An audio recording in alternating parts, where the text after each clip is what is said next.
আসসালামু আলাইকুম everyone, welcome back another video.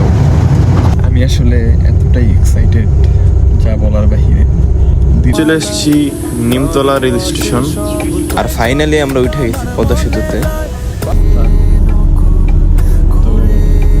তো ভিডিওটা একটু এনজয় করতে থাকেন, অল্প কিছুক্ষণ সময় লাগবে।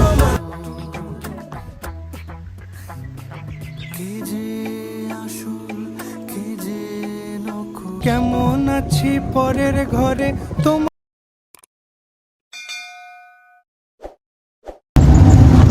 আসসালামু আলাইকুম everyone, welcome back another video.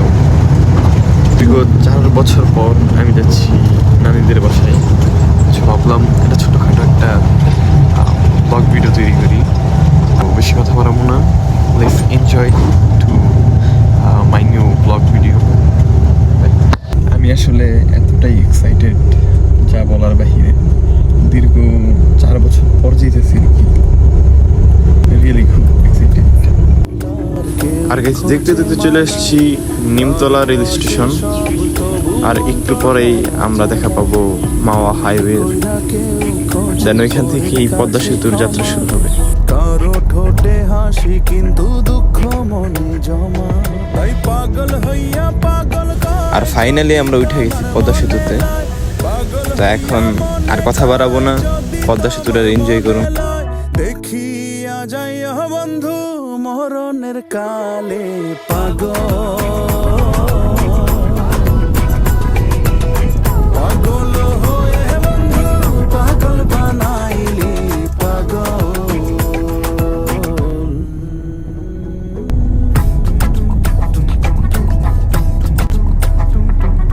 ফুল চাইলে ফুল দিলে, মালা চাইলে মালা, একটু না পাগল হইলে কোন আর পাগল। সবচেয়ে বড় বিষয় হচ্ছে পদ্মা সেতু হওয়ার পর থেকে খুব অল্প সময় লাগে না নির্বাচনে যেতে। আমি তুই পাগল পাগল বানাইলি পাগল। সো আর কথা বাড়াবো না, ছোট্ট একটা ব্রেক নেই। অনেক দূরের রাস্তা, তো আপনারাও রাস্তার ভিডিওটা একটু এনজয় করতে থাকেন।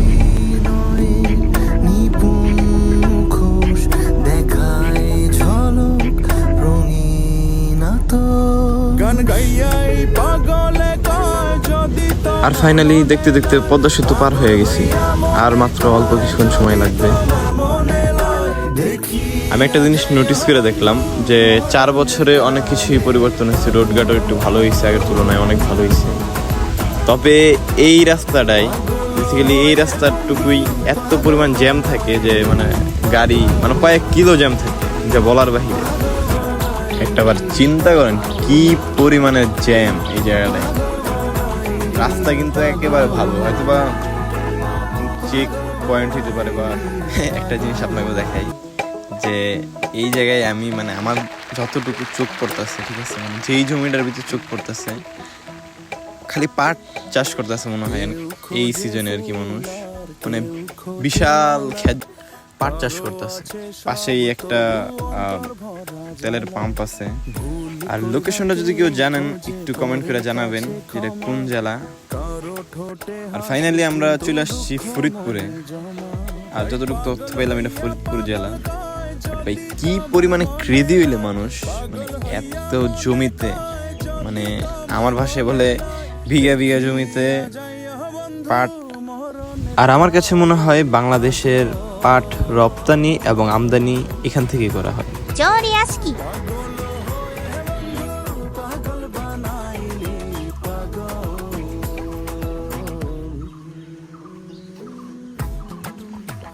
এটা হচ্ছে আমার মেজো মামার বাড়ির ছাদ।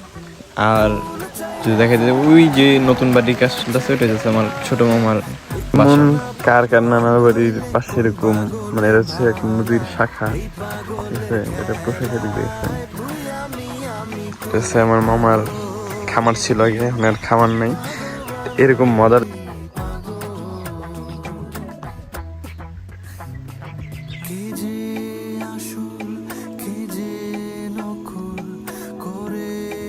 যাচ্ছে আমাদের জমি।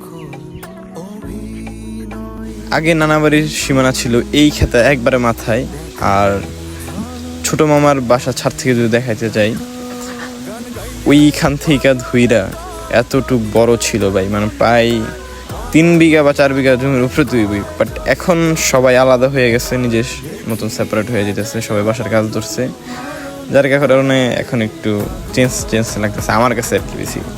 আপনারা তো আর গাইস, নানা বাড়ির পাশেই এরকম একটা সুন্দর জায়গা। হ্যাঁ, ওনাদের বাসায় এটারে বলা হয় গান। বাট আমি কেমন আছি পরের ঘরে তোমার পাশরিয়া, কেমন আর আছি এভরিওয়ান, এইখানেই ব্লগটারে এন্ড করতেছি।